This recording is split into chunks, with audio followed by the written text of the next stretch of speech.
નમસ્કાર વિદ્યાર્થી મિત્રો, ધોરણ 11 ભૌતિક વિજ્ઞાન વિષયના ગયા લેક્ચરની અંદર આપણે ચોથું ચેપ્ટર કે જેનું નામ હતું સમતલમાં ગતિ, આ ચેપ્ટર આપણે પૂર્ણ કરેલ. બરાબર. ત્યાર પછી વિદ્યાર્થી મિત્રો આજે આપણે ત્યાર પછીનું પાંચમું ચેપ્ટર શરૂ કરીએ. પ્રકરણ નંબર 5,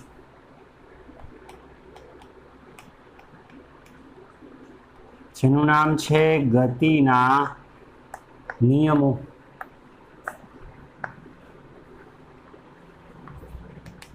ગતિના નિયમો. આગળના ચેપ્ટર નંબર 3 અને 4 માં આપણે સુરેખ પથ પર ગતિ અને સમતલમાં ગતિ એનો અભ્યાસ આપણે કર્યો. સુરેખ પથ ઉપર ગતિમાં પદાર્થ એક પરિમાણમાં ગતિ કરે તેના માટે એની સાથે સંકળાયેલી ભૌતિક રાશિઓ, એના વચ્ચેના સંબંધો, એનો અભ્યાસ, સ્થાનાંતર, વેગ, પ્રવેગ, અચળ પ્રવેગી ગતિ, એના સમીકરણો વગેરેનો અભ્યાસ ટૂંકમાં એક પરિમાણમાં એટલે કે સુરેખ પથ પર ગતિનો અભ્યાસ આપણે ત્રીજા ચેપ્ટરમાં કર્યો. અને ચોથા ચેપ્ટરમાં આપણે એવી જ ભૌતિક રાશિઓ દ્વિપરિમાણમાં સદિશનો ઉપયોગ કરી સદિશના બીજગણિતના સહારે આવી દ્વિપરિમાણમાં અથવા સમતલમાં પદાર્થની ગતિનો અભ્યાસ ચોથા ચેપ્ટરમાં કર્યો. અત્યાર સુધી જે ગતિનો અભ્યાસ હતો એ દરમિયાન આપણે ગતિના કારણોની ચિંતા કરી નથી. ગતિનો અભ્યાસ કર્યો, પણ પદાર્થ શા માટે ગતિ કરે છે, કયા પરિબળથી ગતિ કરે છે ની ચિંતા કર્યા વગર આપણે અભ્યાસ કર્યો. ભૌતિક વિજ્ઞાનની એવી શાખા કે જે શાખામાં ગતિનો અભ્યાસ ગતિ કરતા પદાર્થ માટે ગતિના કારણોની ચિંતા કર્યા વગર કરવામાં આવે, ભૌતિક વિજ્ઞાનની આ શાખાને કાઇનેમેટિક્સ કહેવાય. શાખાને કાઇનેમેટિક્સ કહે છે. ભૌતિક વિજ્ઞાનની એવી શાખા કે જેમાં ગતિનો અભ્યાસ એ ગતિના કારણોની ચિંતા કર્યા વગર, પદાર્થ શું કામ ગતિ કરે છે એનું કારણ જાણ્યા વગર માત્ર ગતિનો અભ્યાસ એ કાઇનેમેટિક્સ છે. તેથી આપણું ત્રીજું અને ચોથું ચેપ્ટર જેમાં આપણે ગતિનો અભ્યાસ કર્યો પણ એના કારણ વગર અભ્યાસ કર્યો, ત્યાં આપણે ગતિ શું કામ થાય છે, કયા પરિબળથી, કેના કારણે થાય છે એનો કોઈ અભ્યાસ કર્યો નથી. તો આ ગતિનો અભ્યાસ કારણોની ચિંતા કર્યા વગરનો આ ગતિનો અભ્યાસ એ કાઇનેમેટિક્સ હતો. ભૌતિક વિજ્ઞાનની એવી શાખા કે જે શાખામાં ગતિનો અભ્યાસ ગતિના કારણો અને ગતિ કરતા પદાર્થના ગુણધર્મો સહિત કરવામાં આવે, ભૌતિક વિજ્ઞાનની તે શાખાને ડાયનેમિક્સ કહેવાય. ભૌતિક વિજ્ઞાનની તે શાખાને ડાયનેમિક્સ કહે છે.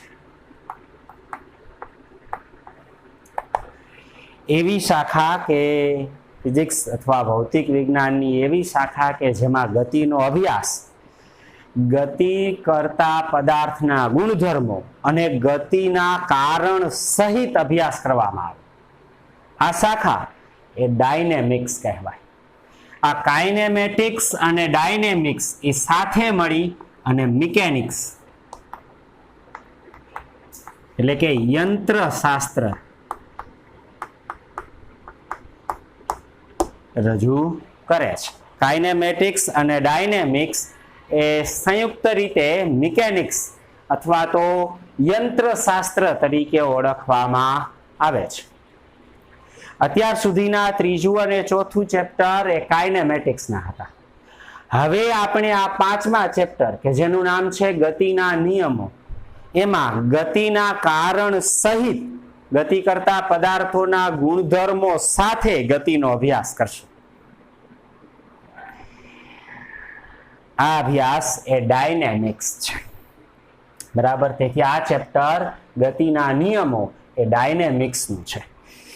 યંત્રશાસ્ત્ર ઊભું કરવાનું કાર્ય મોટા ભાગે એકલા હાથે ન્યૂટને કરેલું છે. અને ન્યૂટને આ યંત્રશાસ્ત્રમાં ગતિ માટે મહત્વના 3 નિયમો આપેલા છે. તમે આગળના 9મા ધોરણના અભ્યાસમાં પણ આ ભણી જ ગયા છો. આ ગતિના ન્યૂટનના 3 નિયમો, ન્યૂટનના ગતિ માટેના આ પ્રખ્યાત 3 નિયમો આ ચેપ્ટરમાં આપણે વિગતવાર અભ્યાસ કરશું. તેથી ચેપ્ટરનું નામ છે ગતિના નિયમો. સર આઇઝેક ન્યૂટને ગતિના જે નિયમો આપેલા છે એ 3 નિયમો, એ 3 નિયમોને અનુરૂપ ભૌતિક રાશિઓ, બળ, વેગમાન, બળનો આઘાત, વેગમાનના ફેરફાર વગેરે, વેગમાનના સંરક્ષણનો નિયમ, કુદરતનો એક મૂળભૂત નિયમ છે વેગમાનના સંરક્ષણનો નિયમ,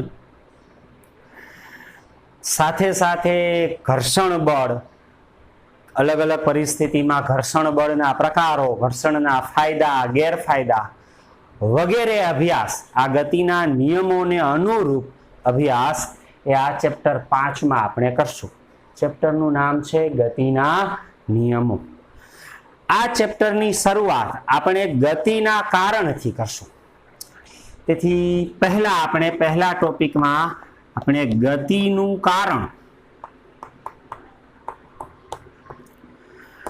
અને બળના પ્રકારો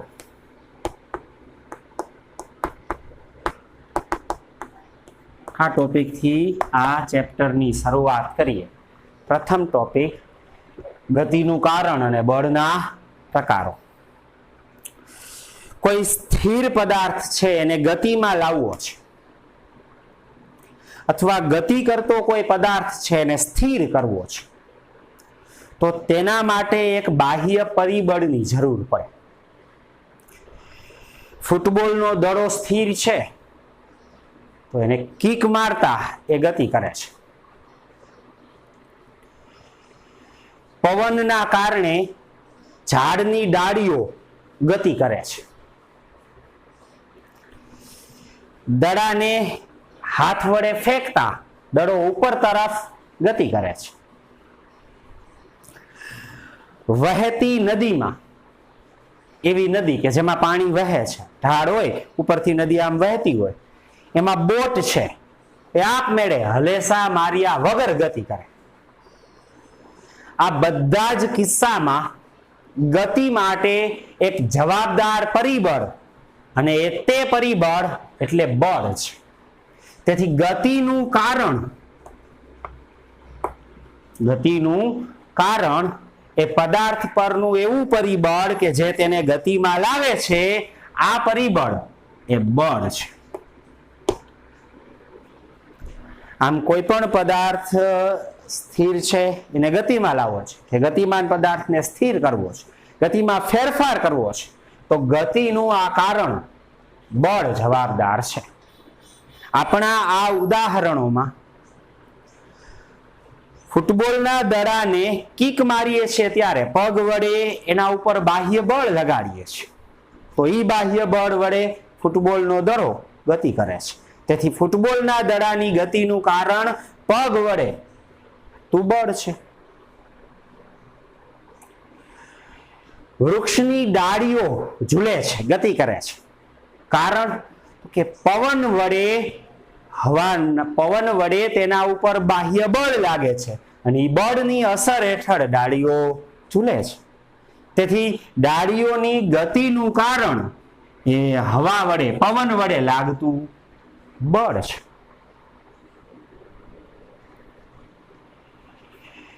વહેતી નદી કે જેમાં પાણી વહે છે, એમાં બોટને ગતિ કરાવવા હલેસા મારવા નથી પડતા. પાણી છે એ બોટને ધકેલે છે, પાણી વડે બોટ ઉપર બાહ્ય બળ લાગે છે અને એ બળ વડે ગતિ કરે છે. તેથી બોટની ગતિનું કારણ બોટ ઉપર પાણી વડે લાગતું બળ છે. હાથમાં રહેલો દડો આપમેળે કાંઈ ઉપર નથી જતો. આપણે કહીએ કે દડો મંડ ઉપર ભાગવા, તો કાંઈ આપમેળે ઉપર ન જાય, ધકેલવો પડે છે. હાથ વડે દડા ઉપર બાહ્ય બળ લાગે અને એ બળના કારણે દડો ઉપર તરફ ગતિ કરે. આપણા આ પ્રત્યેક ઉદાહરણમાં પદાર્થની ગતિનું કારણ બાહ્ય બળ છે. આમ જ્યારે પદાર્થ ઉપર બાહ્ય અસંતુલિત બાહ્ય બળ લાગે સામાન્ય બળથી ઘણીવાર પદાર્થ ન પણ ખસે. મોટો પથ્થર છે તો એને નાનકડું બળ લગાડો તો ન ખસે, સંતુલનમાં રહે. પણ મોટું બળ લગાડો, એવું બળ કે જે અસંતુલિત. તેથી પદાર્થ ઉપર જ્યારે અસંતુલિત બાહ્ય બળ લાગે ત્યારે આવા અસંતુલિત બાહ્ય બળ વડે પદાર્થ ગતિ કરે છે. તેથી પદાર્થની ગતિનું કારણ બળ છે. હવે જોઈએ બળના પ્રકારો. તો બળ, ગતિ માટે લાગતું બળ બે પ્રકારનું હોય છે. એક સંપર્ક દ્વારા લાગતું બળ, સંપર્ક બળ, સંપર્ક વડે બળ લાગે. અને બીજું સંપર્ક વગર લાગતું બળ.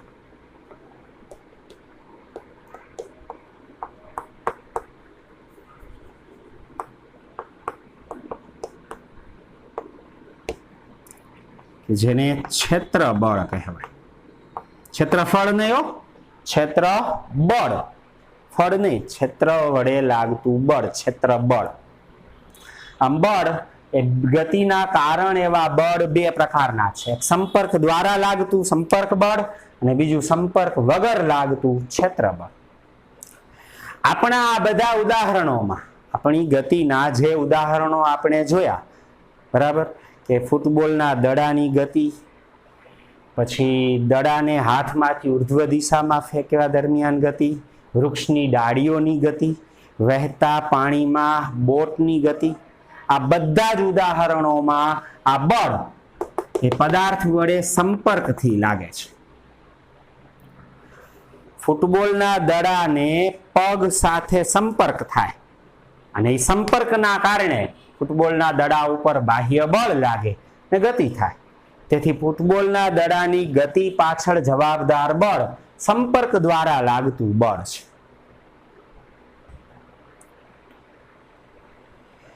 વૃક્ષની ડાળીઓ ગતિ કરે છે.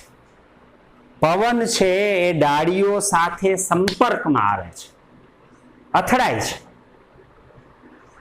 અને પવન સાથે આ ડાળીઓના અથડામણથી, સંપર્કથી ડાળીઓ ઝૂલે છે, ગતિ કરે છે. તેથી વૃક્ષની ડાળીઓની ગતિ પાછળ હવા કે પવન વડે લાગતું સંપર્ક બળ જ જવાબદાર હોય છે. તેથી આ બળ પણ સંપર્ક બળ છે. દડાને ઉર્ધ્વ દિશામાં ફેંકીએ છીએ ત્યારે હથેળી, હાથ અને દડો સંપર્કમાં છે. સંપર્ક વડે આપણે દડાને ઉપર ધકેલીએ છીએ, એમનેમ તો દડો ઉપર જતો નથી. તેથી દડાને ઉર્ધ્વ દિશામાં ગતિ દરમિયાન હથેળી વડે સંપર્ક બળ, હાથ વડે લાગતું બળ સંપર્ક દ્વારા લાગે છે, સંપર્ક બળ છે. વહેતી નદી એમાં બોટ ઉપર પાણી વડે, બોટ સંપર્ક દ્વારા બોટ ઉપર પાણી ધક્કો લગાડે, બળ લગાડે. આ પાણી અને બોટ બંનેના સંપર્ક દ્વારા આ બળ લાગે છે, એટલે કે આ સંપર્ક બળ છે.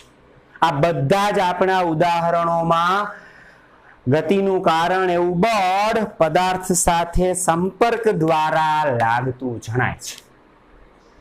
પરંતુ દરેક કિસ્સામાં બળ એ સંપર્ક દ્વારા જ લાગે એવું નથી, સંપર્ક વગર પણ લાગે. તેથી બળનો બીજો પ્રકાર સંપર્ક વગર લાગતું બળ. દાખલા તરીકે કોઈ પથ્થરને હવામાં મુક્ત કરીએ, ખાલી મૂકીએ છીએ ત્યારે એ ઉપરથી નીચે તરફ ગતિ કરે છે. પથ્થરના મુક્ત પતન દરમિયાન એના ઉપર કયું બળ લાગે? પૃથ્વીનું ગુરુત્વાકર્ષણ બળ. પથ્થર ઉપર પૃથ્વી વડે ગુરુત્વાકર્ષી બળ લાગે છે. અહીં પૃથ્વી અને પથ્થર સંપર્કમાં નથી. સંપર્ક વગર પૃથ્વીની આસપાસ વાતાવરણમાં કોઈ પણ પદાર્થને મુક્ત કરો એટલે એ આપમેળે પૃથ્વી તરફ ગતિ કરે. આ ગતિનું કારણ ગુરુત્વાકર્ષણ બળ છે અને ગુરુત્વાકર્ષણ બળ માટે સંપર્ક જરૂરી નથી, તે ક્ષેત્ર વડે બળ લાગે. પૃથ્વીને પોતાની આસપાસ એક એવો વિસ્તાર છે, એ વિસ્તારમાં એની અસર પ્રવર્તમાન છે. એ વિસ્તારને પૃથ્વીનું ગુરુત્વાકર્ષી ક્ષેત્ર કહેવાય. અને એ ગુરુત્વાકર્ષી ક્ષેત્રમાં કોઈ પદાર્થ હોય ત્યારે એના ઉપર પૃથ્વી વડે ગુરુત્વાકર્ષણ બળ લાગે, સંપર્ક વગર બળ લાગે. તેથી ગુરુત્વાકર્ષી ક્ષેત્ર વડે લાગતું બળ કહેવાય. એવી જ રીતે આપણને ખબર છે કે દૂરથી લોખંડ છે એની ખીલ્લી હોય, લોખંડની ખીલ્લી એ ચુંબક વડે આકર્ષાય છે, દૂરથી આકર્ષાય. ચુંબકનો કોઈ ટુકડો રહેલો છે, બીજી નાનકડી એક લોખંડની ખીલ્લી છે સમજો કે, બહુ દૂર મૂકીએ તો કઈ ગતિ નહીં કરે, પણ એમ નજીક લઈ આવતા અમુક થી ઓછા અંતરે રાખશું અને પછી એને મૂકી દઈશું તો ખીલ્લી છે આપમેળે ચુંબક તરફ આકર્ષાશે. અહીં ચુંબક વડે ખીલ્લી જે આકર્ષાય છે ત્યારે જે ચુંબકીય બળ લાગે છે કોઈ સંપર્ક નથી, ચુંબકીય ક્ષેત્ર વડે બળ લાગે છે. ચુંબકની પોતાની આસપાસ એક એવો વિસ્તાર છે, એ વિસ્તારમાં ચુંબકની અસર પ્રવર્તમાન છે.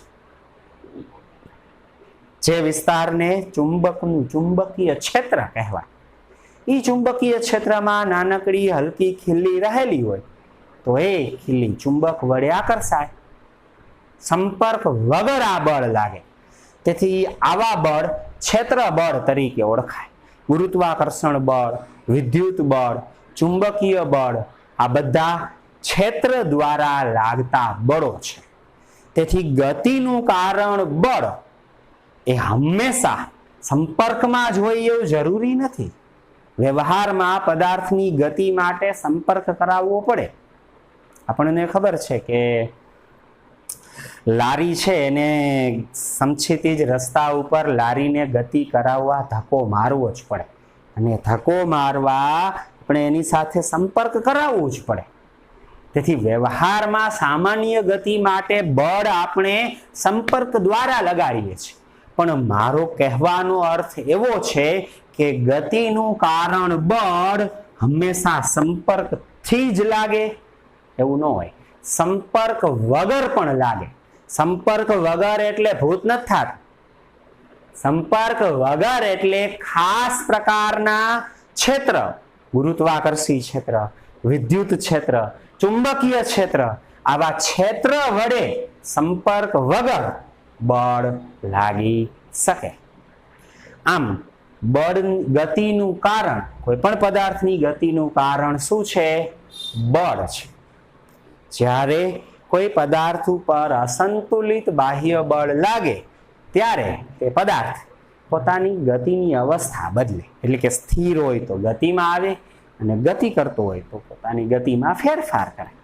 આમ સ્થિર પદાર્થને ગતિમાં લાવવા કે ગતિમાન પદાર્થને સ્થિર કરવા બળ જરૂરી છે. આવું બળ સંપર્ક દ્વારા અને ક્ષેત્ર વડે સંપર્ક વગર પણ લગાડી શકે. તો આ ગતિનું કારણ અને બળના પ્રકાર.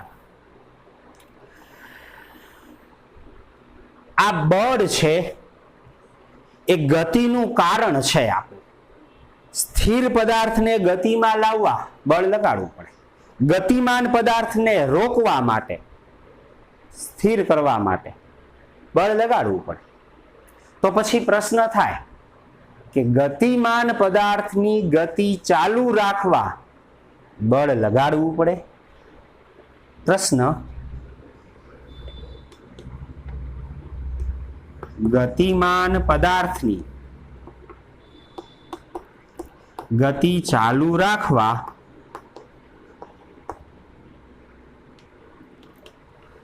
શું પદાર્થ પર બળ લગાડવું પડે?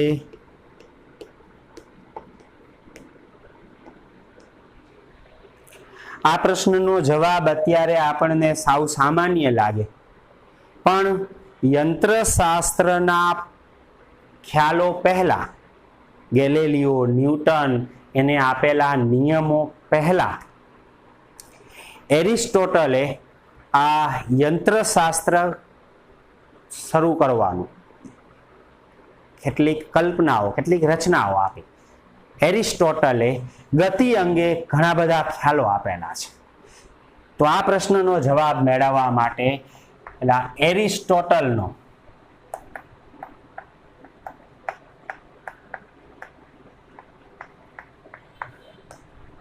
ગતિનો ખ્યાલ અથવા એરિસ્ટોટલની ભૂલ ભરેલી માન્યતા, ભૂલ ભરેલી માન્યતા, એરિસ્ટોટલની ભૂલ ભરેલી માન્યતા. પ્રશ્ન છે કે પદાર્થ છે એ ગતિ કરે છે, એની ગતિ ચાલુ રાખવા બળ લગાડવું પડે કે નહીં? સ્થિર પદાર્થ ગતિમાં લાવવું હોય બળ લગાડવું પડે, ગતિ કરતો પદાર્થ ઊભો રાખવો હોય બળ લગાડવું પડે, પણ સતત ગતિ ચાલુ રાખવી હોય તો બળ લગાડવું પડે કે નહીં? એરિસ્ટોટલે, ગ્રીક તત્વચિંતક એરિસ્ટોટલ છે, અને ગતિ અંગેના ઘણા બધા ખ્યાલો આપ્યા.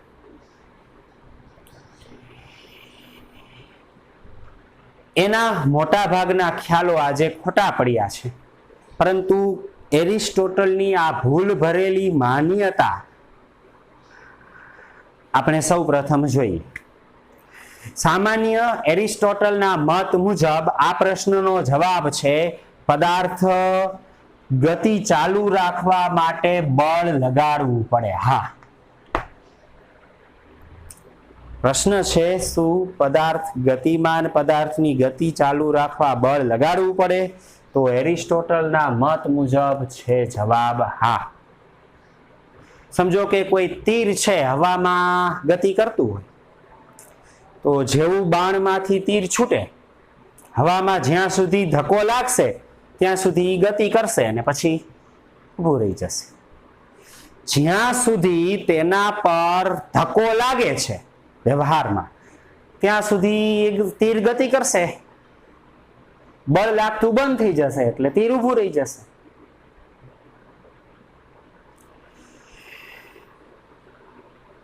તો આપણા આ ઉદાહરણ મુજબ એરિસ્ટોટલની આ પરિસ્થિતિમાં એરિસ્ટોટલે આ જ રીતે વિચાર કર્યો કે પદાર્થ, તીર, સામાન્ય વાહન, સમજો કે એક સમક્ષિતિજ રસ્તા ઉપર લારી છે, તો લારીને આપણે આમ ધકેલીએ તો જ્યાં સુધી ધકેલીએ ત્યાં સુધી લારી ગતિ કરે, ધક્કો મારવાનું બંધ કરી દે એટલે લારી ઊભી રહી જાય. તો સામાન્ય પરિસ્થિતિમાં એરિસ્ટોટલની જેમ આપણને લાગે કે એરિસ્ટોટલની વાત સાચી છે, આવું જ બને છે, તો એરિસ્ટોટલની ભૂલ ક્યાં? તેથી એરિસ્ટોટલનો ગતિનો ખ્યાલ શું? તો કે પદાર્થની ગતિ ચાલુ રાખવા બાહ્ય બળ લગાડવું પડે.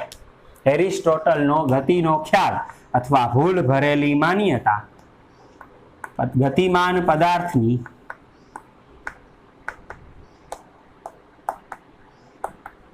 ગતિ ચાલુ રાખવા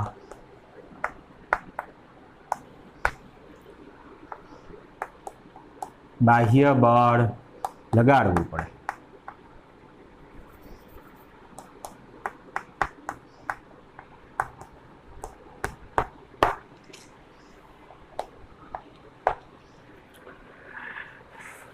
સામાન્ય ઉદાહરણ દ્વારા તો આપણને એમ લાગે કે આ સાચી જ વાત છે, તો આમાં ભૂલ ક્યાં?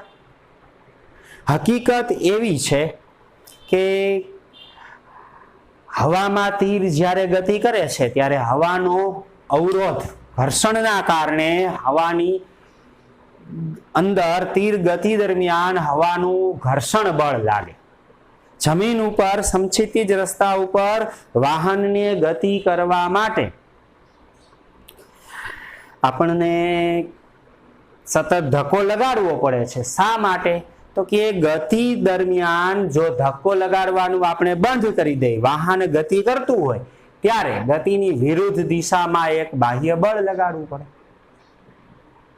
ગતિની વિરુદ્ધ દિશામાં એક બાહ્ય બળ લાગતું હોય, એ બળ એટલે ઘર્ષણ બળ. તેથી સતત પદાર્થ ઉપર ઘર્ષણ બળ હાજર જ હોય છે. રમકડાની આવી કાર હોય, સમજો કે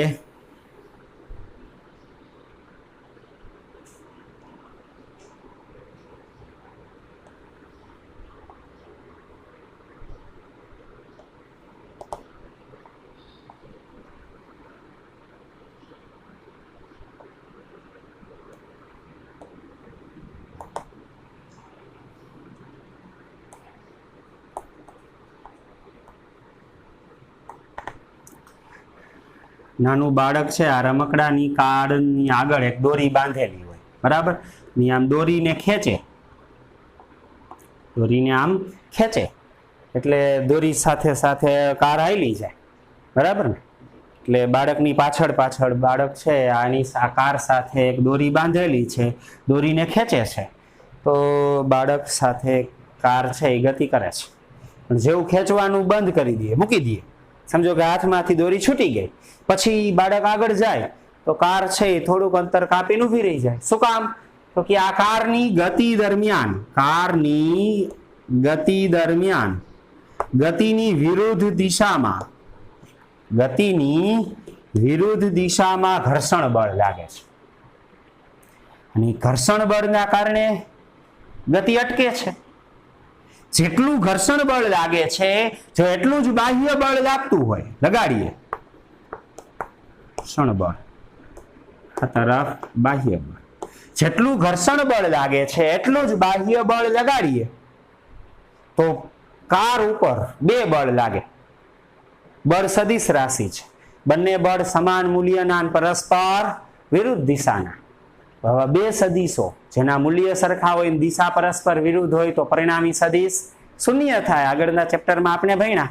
તેથી કાર ઉપર બે બળ લાગે, દોરી વડે ખેંચવાથી લાગતું બાહ્ય બળ અને ગતિનો વિરોધ કરતું ઘર્ષણ બળ. જો આ બંને બળ સમાન મૂલ્યના પરસ્પર વિરુદ્ધ દિશાના હોય તો પરિણામી બળ 0 થાય, પ્રવેગ 0 થાય. કાર અચળ વેગથી ગતિ કરે. આમ અચળ વેગી ગતિ દરમિયાન પદાર્થનું કુલ બળ કેવું? બે બળ લાગે.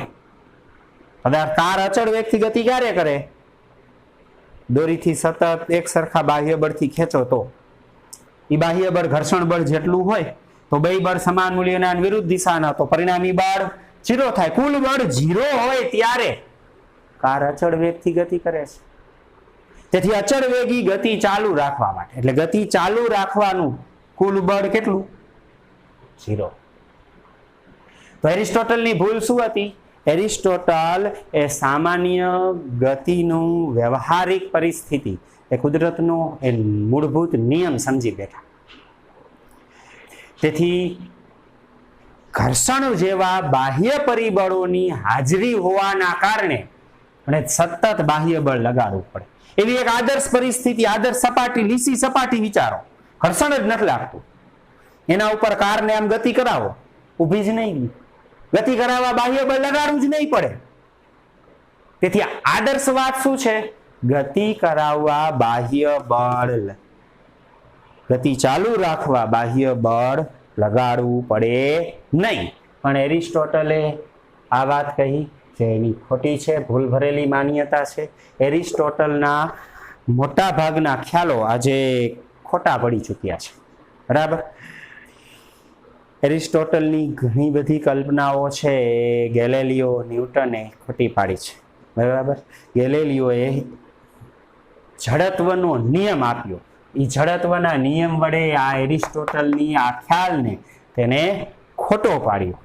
જડત્વનો આ નિયમ, ન્યૂટનનો ગતિનો પ્રથમ નિયમ વગેરેનો અભ્યાસ વિદ્યાર્થી મિત્રો આપણે આવતા લેક્ચરમાં કરશું, બરાબર. આ બે પ્રશ્ન આજે આપણે તૈયાર કરશું. એવો પ્રશ્ન પૂછાય કે ગતિનું કારણ જણાવી બળના પ્રકારો વર્ણવો. ગતિનું કારણ બળ, બળ બે પ્રકારના, સંપર્ક બળ, સંપર્ક વગર લાગતા બળ. ઉદાહરણ આપવાના, સંપર્કવાળા બળના જે ઉદાહરણ મેં કીધા એમાંથી 2-3 ઉદાહરણ આપી શકાય, 2 ઉદાહરણ આપી શકાય. સંપર્ક વગર ક્ષેત્ર વડે લાગતા બળ ઉદાહરણ આપી શકાય. એરિસ્ટોટલનો ગતિનો ખ્યાલ અથવા એરિસ્ટોટલની ભૂલ ભરેલી માન્યતા સમજાવો, આવો પ્રશ્ન પૂછાય તો આ રીતે આવા ઉદાહરણોથી એની સમજૂતી આપી શકાય, બરાબર. તો જડત્વનો, ગેલેલિયોનો જડત્વનો નિયમ,